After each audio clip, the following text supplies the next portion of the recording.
Passons au tournoi SwordCon Warhammer 40 000 de 28 joueurs en 5 rounds.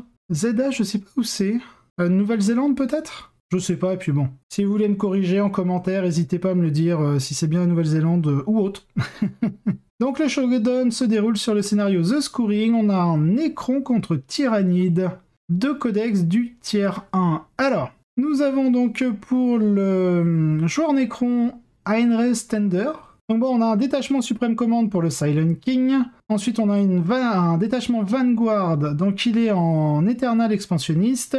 Nous avons en Ocelot 2 Canoptech Plasmacite. En QG, nous avons la Catacombe Command Barge avec le Voltaic Staff et l'Enduring Wheel. Alors en ce moment, ce que j'aime beaucoup avec la Catacombe Command Barge, c'est de ne pas mettre le Voltaic Staff, mais d'aller chercher le Void Reaper. Donc il suffit de mettre un Warsize sur votre Catacombe Command Barge, ce qui vous permet d'avoir un personnage quand même qui aura Force plus 2, donc Force 7. Donc en fonction justement des protocoles que vous avez mis, avec potentiellement le plus en force, vous pouvez avoir la Force 8.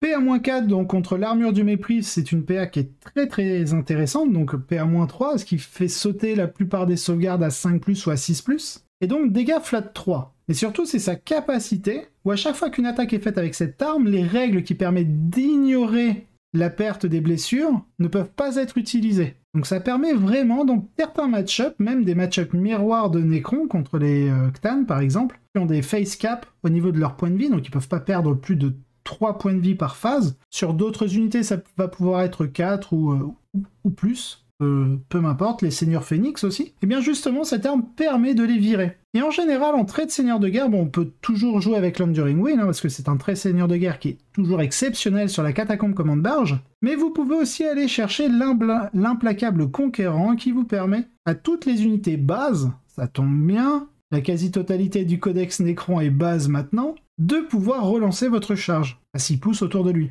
Donc là, on est vraiment sur une combinaison de Catacombe Command Barge classique, avec Voltaic Staff et Enduring Wheel, mais en ce moment, au vu de la méta, je pourrais vous encourager au moins à changer le Voltaic Staff pour le Void Reaper. Continuons en élite, nous avons donc une Shardectan du Void Dragon, une Canoptech Spider, 2 unités de 6 Corpec Destroyer, en attaque rapide nous avons une unité de 3 Canoptech Scarab Swarm. Ensuite, nous avons une patrouille en 3e détachement. Nous avons un Chronomancer avec le voile des ténèbres, une unité d'immortel pour tenir l'objectif dans sa zone. En élite, nous avons un 2e Cthulhu, un Transcendant Cthulhu, avec Cosmic Tyran, Sky of Falling Star et le Transdimensional Thunderbolt. En attaque rapide, nous retrouvons 2 grosses unités de 9 Scarab Swarm. Donc c'est pour ça qu'on a pris une où est-ce qu'elle est? Elle est là. Une Canoptech Spider pour pouvoir justement faire pop quelques petits socles de scarabs supplémentaires. Du côté du joueur Tyrannide Orion Adams, nous avons donc un Léviathan avec son adaptation classique. Donc c'est la reroll de touche. Nous avons une patrouille avec un Hive tirant à pied, son canon venin lourd, et en relique, nous avons la relique du canon venin lourd, le Shard Goulette. En trait de seigneur de guerre, nous retrouvons le Direct Guidance pour donner un +1 pour toucher l'unité base. En troupe, nous avons 10 gargouilles. En élite, nous retrouvons une unité de 3 tirants garde avec les Bioknut et Bone Cleaver. En soutien, nous avons un Carnifex avec l'Unanced Sense, donc pour la CT à 3+, le canon venin lourd et ses armes de Carnifex. Nous retrouvons un Exocrine avec l'amélioration munitions voraces. Dans la 2e patrouille, nous avons en QG un Neurotrope, avec en trait de seigneur de guerre la Synaptic Tendril, pour buffer justement en donnant un dé supplémentaire en phase de psy à unité psycheur. Nous avons le Tyran ailé en 2e choix QG avec le Reaper d'Obliterax. En trouve, nous retrouvons 10 Ormagont, et nous avons 8 Tyrannides guerriers en une seule unité avec les flèches Hook. Donc, alors, nous avons 3 guerriers Tyrannides en paire d'Épédos Despitter.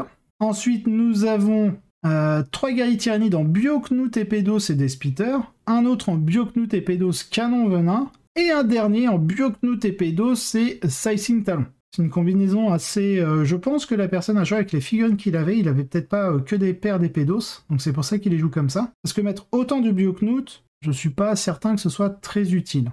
En général, un seul suffit. Mais voilà, passons. En élite, nous retrouvons une unité de 3 Venomtropes, une unité de 3 Zoanthropes. En soutien, nous avons donc un 2e Carnifex, cette fois-ci avec l'adaptation Synapse. Donc toujours l'amélioration Unanced Sense pour la CTA3+, le canon venin lourd et ses armes de Carnifex. Et enfin, pour finir avec cette liste, nous avons un Tyrannofex avec l'Acid Spray, donc ça c'est le lance-flamme, et il a mis l'adaptation de monstre Dermic Symbiosis pour lui donner une invulnérable à 4+.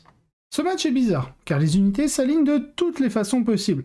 D'un côté, les tyrannides ne font pas grand chose ici, pas rien parce que les jets d'acide est très efficace sur les briques de scarab, mais aussi pas autant qu'on le voudrait. Cependant, retourner dans l'autre camp et les Lectans ne font pas grand chose non plus. Leurs pouvoirs sont plutôt médiocres dans ce jeu et s'ils deviennent trop confiants, le Flyrunt avec le faucheur d'Oblitérax est prêt à les ramasser. Retournez la situation et en tant que tyrannide, vous regrettez de ne pas avoir une deuxième grande unité de guerriers. Carte de scoring est la carte parfaite pour cela, car l'adversaire n'a aucun moyen de les éviter. Ok, donc les combinaisons d'unités bizarres, de quoi ont l'air les unités secondaires. La plupart du temps, ils favorisent les Nécrons, mais même là, pas entièrement. Le scoring est facilement la pire mission pour Trésor des Éons, qui est par ailleurs l'un des meilleurs secondaires du jeu. Elle est cependant très bonne pour l'ancienne machinerie. Si les Nécrons commencent ici, il n'y a pratiquement aucune chance qu'ils marquent moins de 12 points. Purger la vermine est également exceptionnelle sur cette carte, car elle permet aux Nécrons de marquer des points de manière extrêmement inévitable. Les tyrannides peuvent obtenir de bons points avec Psychique Interrogation, à moins que le Silent King ne le bloque, car il peut deny un pouvoir, et devrait facilement obtenir un 12 sur No Prisoner ou Synaptic Insight, bon avec les scarabs. Mais pourrait avoir un peu de mal au-delà. En gardant cela à l'esprit, le problème fondamental de ce match est que les deux camps peuvent marquer des points de façon décente sur les secondaires, avec les Nécrons légèrement en tête. Mais les Nécrons ont la possibilité d'atteindre et d'éteindre le score primaire des tyrannides pour au moins un tour. Et il va être difficile pour eux de s'en remettre. Le mieux pour les tyrannides est d'essayer d'éliminer rapidement l'armée Nécron et de les écraser, pour récupérer des points plus tard. Mais avec le Roi du Silence et quelques Cthans prêts à faire une dernière résistance, ce sera difficile à faire assez vite. Les tyrannides sont sortis avec un nombre décent de points, ce qui suggère qu'ils ont été capables d'exercer une certaine pression. Donc au niveau du résultat, nous avons une victoire Nécron, donc 89 à 73, donc le tyrannide a quand même scoré de manière honorable. Donc bravo à Inre Stender, je sais vraiment pas comment prononcer son prénom. Et moi-même j'ai un prénom bizarre. Bref, on a vu sa liste, Eternal expansionniste. Cette liste est tout simplement très difficile à manier. Et le fait d'avoir deux Cthans signifie que tout le temps pendant lequel l'adversaire est retenu, au moins dans la plupart des parties, est un temps où il saigne des blessures mortelles.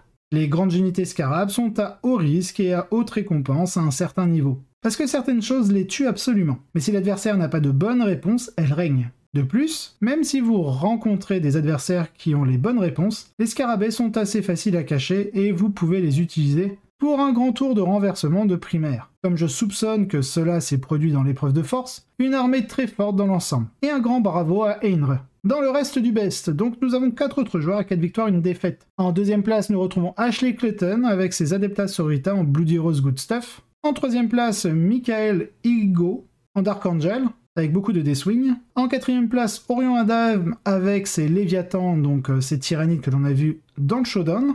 Et en cinquième place, nous avons Charles Freestone en Harlequin Lightside As.